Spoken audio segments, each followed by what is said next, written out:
তো আগত প্রাইমারি টেটকে কেন্দ্র করে আমাদের যে 600 এমসিকিউ ম্যারাথনের ক্লাস, ইভিএস 600 এমসিকিউ ম্যারাথন যে সিরিজ ক্লাস, তার 2 নম্বর ক্লাস আজকে। তো আজকের ক্লাসে আমরা আরও 30টা কোশ্চেন নিয়ে আলোচনা করব, যেখানে 15টা সরাসরি ইভিএসের এমসিকিউ থাকবে এবং 15টা থাকবে পেডাগজি। তো আজকে আমাদের ক্লাস 2 এর প্রথম প্রশ্নটা হলো, ভারতের সবচেয়ে সস্তা ও পরিবেশ অনুকূল শক্তির উৎস কী?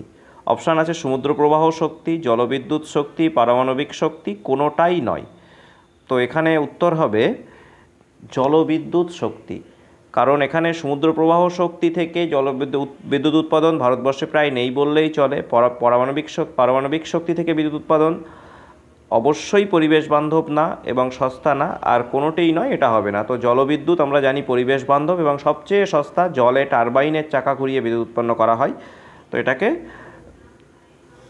পরিবেশ বান্ধব বিদ্যুৎ বলা হয়। তো এটার উত্তর হবে অপশান বি, জলবিদ্যুৎ শক্তি। তো পরের প্রশ্ন যেটা আছে সেটা হলো, ভারতের কত শতাংশ ভূখণ্ড বনভূমি? অর্থাৎ ভারতের মোট যে স্থলভাগ, এখানে জলভাগ বাদে ভারতের মোট যে স্থলভাগ, সেই স্থলভাগকে যদি 100% ধরা হয়, তার মোট কত শতাংশ বনভূমি? তো এটার উত্তর হবে বি এর দাগ, 25% ভারতের মোট বনভূমি আছে মোট ভূখণ্ডের। তো চলে আসি পরবর্তী প্রশ্নে বলছে, পৃথিবীর মোট বনভূমির নিরিখে কত শতাংশ নিরক্ষীয় বর্ষাবন আবৃত? অর্থাৎ নিরক্ষীয় চিরহরিত অরণ্য কতটা আছে বা নিরক্ষীয় চিরসবুজ অরণ্য কতটা আছে? এই নিরক্ষীয় বর্ষাবন বলতে নিরক্ষীয় চিরসবুজ বা চিরহরিত অরণ্যকেই বোঝাচ্ছে। তো এখানে ভারতের মোট যে অরণ্য আছে তার মধ্যে 7% নিরক্ষীয় বর্ষাবন বা নিরক্ষীয় চিরহরিত অরণ্য। তো এবার এর পরবর্তী 4 নম্বর কোশ্চেন যেটা আছে, 4 নম্বর কোশ্চেন হলো, নিম্নের কোনটি জীবাশ্ম জ্বালানি? তো কয়লা, কাঠ, ইউরেনিয়াম, তারপিন। তো এখানে পরিষ্কার বোঝা যাচ্ছে যে এখানে কয়লা হলো জীবাশ্ম জ্বালানি। উদ্ভিদ প্রাণীদের মৃতদেহ মাটিতে পড়ে থাকলে তার উপরে স্তরে স্তরে পলি সঞ্চিত হয়ে পাললিক শিলা তৈরি হয় এবং সেই পাললিক শিলার মধ্যে জীবাশ্ম রূপে যে জ্বালানি পাওয়া যায় সেটা হলো কয়লা। তো তারপরে আসছি আমরা পরের কোশ্চেন, 5 নম্বর কোশ্চেন, মিনামাটা বিপর্যয় কোথায় হয়েছিল? মিনামাটা বিপর্যয় হয়েছিল, তো এটার উত্তর হবে জাপানে। মিনামাটা বিপর্যয় কোথায় হয়েছিল? এটার উত্তর হবে জাপানে। তারপর বলছে, ভারতের কত শতাংশ মানুষ শহরে বাস করে? তো এখানে ভারতের কত শতাংশ মানুষ শহরে বাস করে? তো ভারতের 35% মানুষ শহরে বাস করে। তো প্রশ্নটা ঘুরিয়ে আসতে পারে, ভারতের কত শতাংশ মানুষ গ্রামে বাস করে? তো ভারতের গ্রামে বাস করে কত শতাংশ? গ্রামে বাস করে 65% মানুষ। 65% মানুষ গ্রামে বাস করে। তো তারপরে আসছি, নিচের কোনটি জলের উদ্ভিদ? স্বর্ণলতা, মিউকর, মনোটোপা এবং কারা। তো এখানে স্বর্ণলতা, মিউকর, মনোটোপা কোনোটাই জলজ উদ্ভিদ না। তো এখানে যে জলজ উদ্ভিদ যেটা হবে সেটা হলো কারা। তারপর আসি 8 নম্বর প্রশ্নে বলছে, বাস্তুতন্ত্রের জীবাণুদের ভূমিকা। খাদকের, উৎপাদকের, এ ও বি উভয়ের, মানে খাদক ও উৎপাদকের না বিয়োজকের? তো আমরা জানি বিয়োজক হলো মৃতদেহকে বিয়োজিত করে বা মৃত উদ্ভিদ বা প্রাণীদেহকে বিয়োজিত করে। তো ক্ষুদ্রাতিক্ষুদ্র সূক্ষ্ম যে জীবাণু মতো যেগুলো তৈরি হয়, সেই জীবাণুরা মৃতদেহে বা মৃত উদ্ভিদ প্রাণীর দেহেই তৈরি হয়। তো এখানে মৃতদেহের যে জীবাণুদের যে ভূমিকা সেটা হবে অবশ্যই বিয়োজকের। হ্যাঁ, তো জীবাণুরা কখনোই খাদক বা উৎপাদক হয় না। তো তারপরে 9 নম্বর কোশ্চেন যেটা আমাদের আছে, 9 নম্বর কোশ্চেনে আমরা আছে যে বায়ু দূষণের ফলে কয়লা খনি অঞ্চলে দেখা যায়। তো এখানে বলছে সিলিকোসিস সিলিকা থেকে হয়, আর্সেনিক থেকে হয়, যেটা ব্ল্যাক ফুট ডিজিজ, নিউমোনিয়া হয় ঠান্ডা থেকে, আর সিদ্দাগ বলছে ব্ল্যাক লাং হচ্ছে এই কয়লা খনি অঞ্চলে বায়ু দূষণের ফলে হয়ে থাকে, ব্ল্যাক লাং। তারপরে 10 নম্বর কোশ্চেন আমাদের বলছে, বিশ্ব জলাভূমি দিবস পালন করা হয় কবে? তো বিশ্ব জলাভূমি দিবস পালন করা হয় এটা 2রা ফেব্রুয়ারি। এটা হবে সঠিক উত্তর, হবে 2রা ফেব্রুয়ারি বিশ্ব জলাভূমি দিবস পালন করা হয়। পরের কোশ্চেন, জল পরিশোধন করা হয় ফিল্টার করে, ইউভি রশ্মি দ্বারা, ফুটিয়ে না সবগুলো দ্বারা? এখানে দেখতে হবে আমাদের জল ফিল্টার করেও পরিশুদ্ধ করা হয়, ইউভি রশ্মি দ্বারাও করা হয়, প্লাস জল যখন ফোটানো হয় তখন জলে কিছু কিছু দূষিত পদার্থ সেগুলো বিনষ্ট হয়ে যায়। তো এখানে যে উত্তর হবে সেখানে হলো উপরের সবগুলি। ডির দাগ, এখানে 5 হয়ে গেছে, এখানে এটা ডির দাগ হবে, উপরের সবগুলি। তো তারপর 6 নাম্বার হচ্ছে, এই 12 নাম্বার হচ্ছে ইউট্রিফিকেশান হয় জলে ড্যাশের পরিমাণ বাড়লে। তো ইউট্রিফিকেশান হয় জলে কিসের পরিমাণ বাড়লে? ফসফেটের পরিমাণ বাড়লে। 12 দাগের উত্তর হবে সি। 13 দাগ বলছে দূষণমুক্ত সম্ভাব্য শক্তিগুলির অন্যতম। দূষণমুক্ত সম্ভাব্য শক্তিগুলোর অন্যতম, এখানে অপশান এ আছে তরল পেট্রোলিয়াম গ্যাস, সৌরশক্তি, কাঠ আর পারমাণবিক শক্তি। তো এখানে দূষণমুক্ত সম্ভাব্য শক্তিগুলোর অন্যতম যেটা হবে সেটা সৌরশক্তি হবে, কারণ পেট্রোলিয়াম থেকে বায়ু দূষণ হয়, কাঠ পোড়ালেও বায়ু দূষণ হয়, এবং পরমাণু শক্তি থেকেও পেট্রোলিয়াম থেকে পরিবেশ দূষণ হয়, কাঠ পোড়ালে বায়ু দূষণ হয়, পরমাণু শক্তি থেকেও পরিবেশ দূষণ হয়। তো এখানে যে উত্তরটা হবে 13 বি, সৌরশক্তি। তারপর 14 দাগে বলছে ওয়েস্ট ম্যানেজমেন্ট হলো বর্জ্য পদার্থ দূরীকরণ, বর্জ্য নিক্ষেপ, বর্জ্য প্রস্তুতি এবং এ ও বি উভয়ই। তো ওয়েস্ট ম্যানেজমেন্ট বলতে আমরা যেটা বুঝি সেটা হলো আমাদের যে বর্জ্য পদার্থগুলো তৈরি হয় সেটা একটা জায়গা থেকে মানে বের করে দেওয়া বা অন্য কোনো একটা জায়গাতে ফেলা। তো এখানে উত্তরটা যেটা হবে সেটা হচ্ছে বর্জ্য পদার্থ দূরীকরণ। তবে এখানে যদি অপশানে বর্জ্য পদার্থ দূরীকরণ না থেকে যদি শুধু বর্জ্য নিক্ষেপ থাকতো তো এইটাও উত্তর হওয়ার সম্ভাবনা থেকে যায়। তো তারপর বলছে চিপকো আন্দোলনের উদ্ভব হয় কর্ণাটক, উত্তরপ্রদেশ, অসম না হিমাচল প্রদেশ? এখানে উত্তরপ্রদেশে চিপকো আন্দোলনের উদ্ভব হয়। যখন চিপকো আন্দোলন হয় তখন উত্তরপ্রদেশ উত্তরাখণ্ড নামে পরিচিত ছিল, বর্তমানে সেটা উত্তরপ্রদেশ। তো সুন্দরলাল বহুগুণার নেতৃত্বে এটা শুরু হয়। তো যেটা বিষয় সেটা হচ্ছে চিপকো আন্দোলন সম্পর্কে বিস্তারিত জানতে হবে। এই চিপকো আন্দোলন গাছ কাটার বিরুদ্ধে হয়। হ্যাঁ, গ্রামের মহিলারা গাছকে জড়িয়ে ধরে দাঁড়িয়ে থাকে, গাছকে কাটতে দেবে না বলে। তো চিপকো আন্দোলনের যে উত্তরটা হবে সেটা হলো অপশান বি হবে, উত্তরপ্রদেশ বা উত্তরাখণ্ড।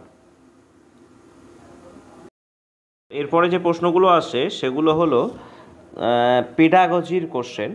তো প্রথম 15টা আমাদের ছিল সরাসরি পরিবেশবিদ্যা থেকে, এখানে ছিল হচ্ছে পেডাগজির কোশ্চেন। বলছে পরিবেশবিদ্যা পাঠে নিচের যে বিষয়টি কার্যকরী ভূমিকা গ্রহণ করে তা হলো আলোচনা, পাঠ্যপুস্তক মুখস্থ, বক্তৃতা, ভ্রমণ। এখানে যে 4টে অপশান আছে তার মধ্যে আলোচনা অবশ্যই কার্যকরী ভূমিকা রাখে, বক্তৃতাও কার্যকরী ভূমিকা রাখে, ভ্রমণও কার্যকরী ভূমিকা রাখে, কিন্তু পাঠ্যপুস্তক মুখস্থটা ঠিক কার্যকরী ভূমিকার মধ্যে পড়ে না, বা আমাদের যে নিউ এডুকেশন পলিসি সেখানে আমাদের পাঠ্যপুস্তক মুখস্থকে গুরুত্ব দেওয়া হয় না। তো আমাদের দেখতে হবে এখানে যে অপশানগুলো আছে তার মধ্যে কোনটা সবথেকে বেশি কার্যকরী। তো এখানে ভ্রমণটা সবথেকে বেশি কার্যকরী, কারণ আমাদের মনে রাখতে হবে আমরা 1 to 5 পড়ানোর জন্য পরীক্ষা দিচ্ছি। তো ছাত্রছাত্রীদেরকে যদি সরাসরি পরিবেশের সঙ্গে পরিচয় ঘটিয়ে কোনো একটা পুকুরের পাশে নিয়ে গিয়ে যদি তাদের বোঝানো হয় যে এটা একটা পুকুর, এখানে যারা আসে এদেরকে এইদেরকে সবাইকে নিয়ে পুকুরের বাস্তুতন্ত্র বলে, এখানে এই প্রকার খাদ্য শৃঙ্খল চলে, এরা উৎপাদক, এরা খাদক, তো এইভাবে যদি বোঝানো হয় তো ছাত্রছাত্রীরা সেটাকে বেটার বুঝবে। তো এখানে যে উত্তরটা হবে সেটা হলো ভ্রমণ। তো চলে আসি 17 নাম্বার কোশ্চেন। 17 নাম্বার কোশ্চেন বলছে পরিবেশবিদ্যার সাথে নিচের 4টি উপাদানের মধ্যে যেটি একেবারেই সম্পর্কযুক্ত নয়।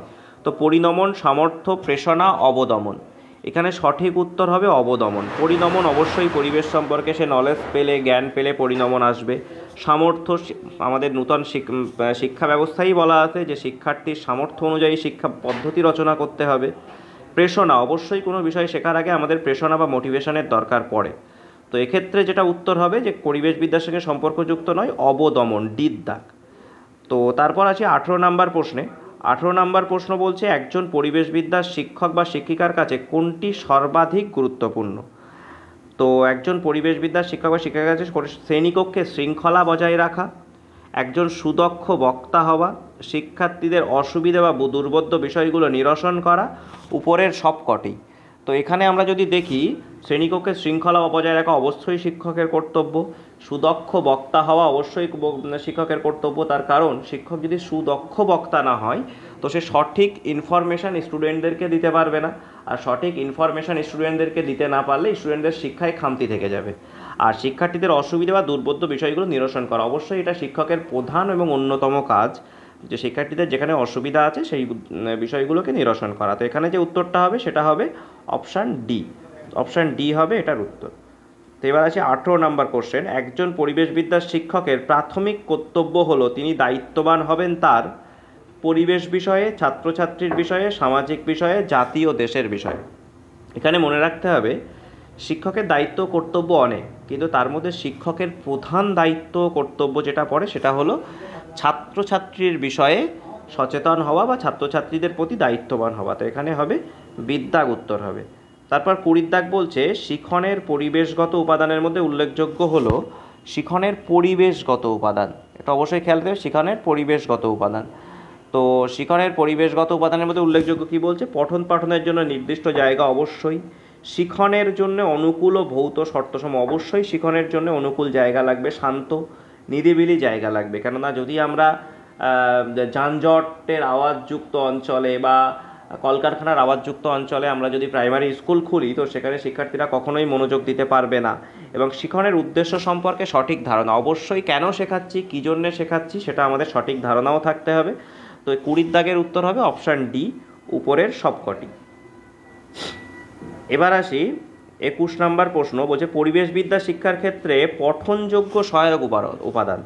তো আমাদের উপাদান অনেকগুলো হয়, পঠনযোগ্য, শ্রবণযোগ্য, দর্শনযোগ্য। তো এখানে পঠনযোগ্য বলছে, তো আমরা দেখব মডেল হ্যাঁ অবশ্যই পাঠ করা যায়। চলচ্চিত্র অবশ্যই সেখান থেকে আমরা দেখতে পাই, শুনতে পাই, হ্যাঁ, কোনো কিছু লেখা থাকলে সেটাকে আমরা পড়তে পারি। তো টেপ রেকর্ডার আমরা এখান থেকে শুনতে পারি বা পাঠ করতে পারি, অবশ্যই হবে। তো এই যে বিষয়গুলো আছে, আমরা পঠনযোগ্য মানে যেটা আমরা শুনতে পাই বা দেখতে পাই সেটাই আমরা পাঠ করতে পারি। তো এখানে উত্তর হবে উপরের সবকটি। কিন্তু যদি বিষয়টা বলতো যে শ্রবণযোগ্য, শুধুমাত্র শ্রবণযোগ্য, সেক্ষেত্রে টেপ রেকর্ডার হতো। বা যদি বলতো দর্শনযোগ্য, তাহলে সেখানে মডেল বা চলচ্চিত্র দুটোই হতো। তো এবার আসি 22 নম্বর কোশ্চেন। বলছে পরিবেশবিদ্যার পাঠদানের ক্ষেত্রে শিক্ষক শিক্ষিকার সর্বাপেক্ষা গুরুত্বপূর্ণ কাজ হবে শিক্ষার্থীদের মূল্যায়ন করা। অবশ্যই তাদের মূল্যায়ন করতে হবে, তবে সর্বাপেক্ষা গুরুত্বপূর্ণ কাজ জানতে চেয়েছে। শ্রেণীতে বক্তৃতা দান করা, অবশ্যই এটা একটা কাজ। শিক্ষণের কাজ সংগঠিত করা, শিক্ষার্থীদের যত্ন নেওয়া। তো এখানে চারটেই শিক্ষক শিক্ষিকার কর্তব্য বা দায়িত্বের মধ্যে বা কাজের মধ্যে পড়ে, কিন্তু সর্বাপেক্ষা গুরুত্ব হচ্ছে শিক্ষণের কাজ সংগঠিত করা। না, শিক্ষকের প্রধান ভূমিকা হচ্ছে শেখানো। তো এখানে হবে শিক্ষণের কাজ সংগঠিত করা। তারপর বলছে 23 নম্বর, একজন শিক্ষক বা শিক্ষিকা পরিবেশবিদ্যা বিষয়ে ক্লাস টেস্ট নেওয়ার জন্য কী ধরনের প্রশ্ন করবেন। তো আমাদের প্রথমেই মনে রাখতে হবে এখানে ক্লাস টেস্ট বলেছে, শ্রেণী শেষে বা শ্রেণী অন্তের টেস্ট বলিনি, ক্লাস টেস্ট। তো ক্লাস টেস্টের ক্ষেত্রে আমাদের সবসময় ছোট বা সংক্ষিপ্ত আকারের প্রশ্ন লাগে, নৈবর্তিক ধরনের প্রশ্নও লাগে, কিন্তু রচনাধর্মী প্রশ্ন কখনোই ক্লাস টেস্টের জন্য সাফিসিয়েন্ট না। কেননা একটা ক্লাসের যে টাইম থাকে সেই টাইমের মধ্যে রচনাধর্মী প্রশ্ন ছাত্রছাত্রীরা লিখে শেষ করতে পারবে না। তো এখানে এ ও বি হবে, তো ডির দাগ এ ও বি উভয়ই হবে। 24 দাগ বলছে আপনি কোনো একটি শ্রেণীতে পরিবেশবিদ্যা বিষয়ে পাঠদান করছেন, আপনার ক্লাসে কোনো শিক্ষার্থী আংশিক সঠিক উত্তর দিলে আপনি কি করবেন। তো কোনো একটা প্রশ্ন করা হলো, সে তার আংশিক সঠিক উত্তর দিল। যেমন হঠাৎ করে জিজ্ঞাসা করা হলো যে পাহাড় কাকে বলে, সে বলল ত্রিকোণাকৃতির উচ্চভূমিকে পাহাড় বলে। তো ব্যাপারটা অবশ্যই আংশিক, কেননা পাহাড়ের একটা নির্দিষ্ট উচ্চতা আছে, আরও অন্য বৈশিষ্ট্য আছে। তো তাকে অপশানগুলো কি বলছে, পুনরায় বলার সুযোগ দেবেন, সঠিক তথ্য দেবেন, তার উত্তরটি ভুল বলে বসিয়ে দেবেন, কোনোটিই নয়। তো এখানে তার উত্তরটি ভুল বলে বসিয়ে দেবেন, এটা তো হবেই না, কোনো ভূমিকা নেবে না, তো সেটাও হবে না। তো আমাদের দুটো অপশানের মধ্যে কনফিউশন, পুনরায় বলার সুযোগ দেবেন তো সঠিক তথ্য দেবেন। তো আমাদের এখানে শিক্ষার্থী আংশিক যে তথ্যটা জানে সেটাই সে জানে, সে পুরোটা জানে না। তো তাকে পুনরায় বলার সুযোগ দিলে সে সেই আংশিক তথ্যটাই দেবে। তো শিক্ষকের সেখানে ভূমিকা হবে কি, সঠিক তথ্যটা শিক্ষার্থীকে দেওয়া। তো বির দাগ হয়ে যাবে উত্তর। 25 দাগে বলছে পরিবেশবিদ্যা বিষয়ে শিক্ষাদানের ক্ষেত্রে ব্যবহৃত ম্যাপ হলো, যে ম্যাপটা আমরা ব্যবহার করি, আমরা দেখা যাচ্ছে ভারতের ম্যাপ ব্যবহার করলাম বা পশ্চিমবঙ্গের ম্যাপ ব্যবহার করে আমরা পড়াচ্ছি, সেটা কি ধরনের সহায়ক উপাদান। পঠনযোগ্য সহায়ক উপাদান, দৃষ্টিনির্ভর সহায়ক উপাদান, শ্রুতি নির্ভর সহায়ক উপকরণ, সক্রিয়তা ভিত্তিক সহায়ক উপকরণ। তো এখানে পঠনযোগ্য মানে সেটা যেটা কেবল পাঠ করা যায়, দৃষ্টি নির্ভর মানে যেটা কেবল দেখা যায়, শ্রুতি নির্ভর যেটা কেবল শোনা যায়, আর সক্রিয়তা ভিত্তিক মানে শিক্ষার্থী এবং শিক্ষক উভয়ের সম্মিলিত প্রচেষ্টায় সক্রিয়তায় যে উপকরণ তৈরি হয়। তো এখানে ম্যাপ হলো দৃষ্টি নির্ভর সহায়ক উপাদান। ম্যাপকে আমরা দেখে তারপরে কিছু বোঝার চেষ্টা করি। তারপর আছে 26 নম্বর, পরিবেশবিদ্যা শিক্ষায় জীবজগৎ পঠন পাঠনে শিক্ষার্থীর জ্ঞানমূলক সামর্থ্য অর্জিত হয়েছে কিনা তা আচরণগত বৈশিষ্ট্য দেখে বোঝা যাবে। তা হলো জ্ঞানমূলক বলেছে। তো জ্ঞানমূলক বলেছে যখন, তখন এখানে উত্তর হবে যে উদ্ভিদ ও প্রাণীর নমুনা দেখে চিনতে পারা। এটা হবে জ্ঞানমূলক, উদ্ভিদ ও প্রাণীর নমুনা দেখে চিনতে পারবে সে। যদি বোধমূলক বলতো তাহলে উদ্ভিদ ও প্রাণীর মধ্যে পার্থক্য করতে পারতো। তো এখানে উত্তর হবে বিদ্যাক। তারপরে আমরা আসি 27 দাগ, বলছে শিক্ষক বা শিক্ষিকা জীব বৈচিত্র্য বোঝাতে নিম্নলিখিত কোন প্রক্রিয়া সাহায্য নেবেন। যে শ্রেণীকক্ষে বিভিন্ন প্রাণী সম্পর্কে আলোচনা করবেন, হতে পারে এটা। আমি বারবারই বলেছি যে পেডাগজির কোশ্চেনে 4টে অপশানই ঠিক মনে হতে পারে এবং 4টে ঠিকও হতে পারে। তার মধ্যে সর্বাধিক গ্রহণযোগ্যটাকে উত্তর বলে পর্ষদ মেনে নেবে এবং আমাদেরকেও সেটা সিলেকশন করতে হবে। তো বিদ্যাকে বলছে ছাত্রছাত্রীদের বিভিন্ন প্রাণী ও উদ্ভিদের তালিকা তৈরি করতে বলবেন, হ্যাঁ এটাও করা যেতে পারে। বিভিন্ন জীবের ছবি দেখাবেন, এটাও একটা পদ্ধতি। ডিতে বলছে ছাত্রছাত্রীদের নিয়ে শিক্ষামূলক ভ্রমণের ব্যবস্থা করবেন এবং প্রকৃতির মাঝে উদ্ভিদ ও প্রাণীর বিস্তার বলতে সাহায্য করবেন। তো দেখো আমাদের 1 নাম্বার কোশ্চেনে ছিল ভ্রমণের কথাটা, তো এখানে এই ডির দাগটা সর্বাধিক গ্রহণযোগ্য এবং সব থেকে ভালো উপায়, তো ডির দাগটা হবে এখানকার উত্তর। তারপরে 28 দাগে বলছে একজন শিক্ষক বা শিক্ষিকা তার শ্রেণীকক্ষে ছাত্রছাত্রীদের বলেন খাবার ভালো করে চিবিয়ে খেতে। এক্ষেত্রে কোন কারণটি সঠিক বলে আপনার মনে হয়? তো এতে বলছে ভালো করে চিবিয়ে খেলে খাদ্যপিণ্ডের সাথে লালারস মিশবে এবং খাদ্য জীবাণুমুক্ত হবে, সহজে গিলতে পারবে।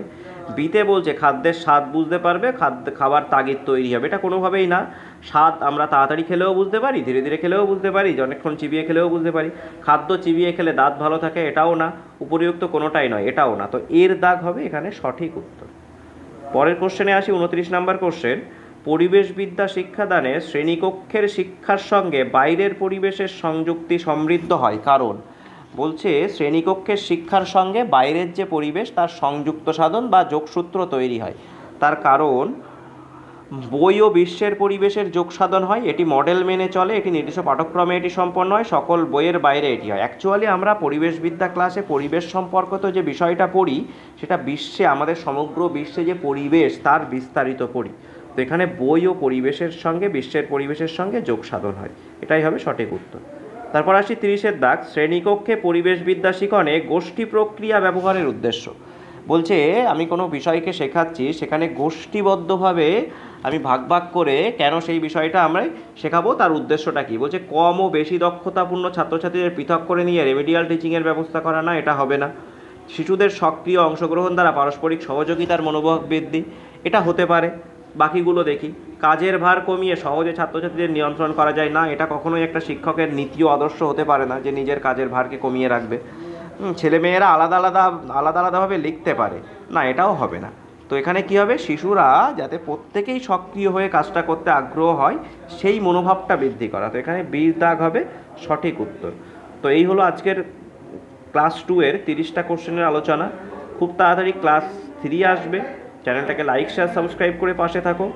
আশা করছি খুব তাড়াতাড়ি আমরা 600 ইভিএস এমসিকিউ ক্লাস শেষ করব, ম্যারাথন ক্লাস। তারপরে আমাদের শুরু হবে 600 চাইল্ড সাইকোলজির ম্যারাথন ক্লাস।